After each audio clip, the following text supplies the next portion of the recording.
হ্যাঁ হ্যাঁ, বসুন বসুন বসুন। হ্যাঁ হ্যাঁ, বসছি বসছি।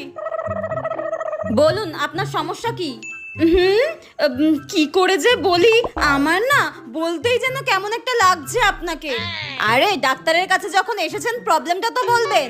হ্যাঁ, আপনি তো ডাক্তার, আপনাকেই তো বলতে এসেছি।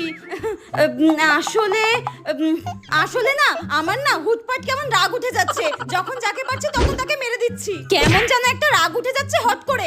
হ্যাঁ, হুটহাট রেগে যাচ্ছেন, এ আবার কেমন রোগ? তা আপনার কতদিন ধরে এই রোগটা হচ্ছে? এ কি, আপনি আমাকে মারলেন কেন? এই রে, আরে এটাই তো আমি বলতে চাইছিলাম যে আমি যখন তখন রেগে যাচ্ছি, যাকে তাকে মেরে দিচ্ছি, এটাই তো আমার রোগ। হ্যাঁ, এই রে, ডাক্তারকেই তো আমি চড় মেরে দিয়েছি, এবার না আমাকে জেলে ভরে দেয়। ওরে বাবা!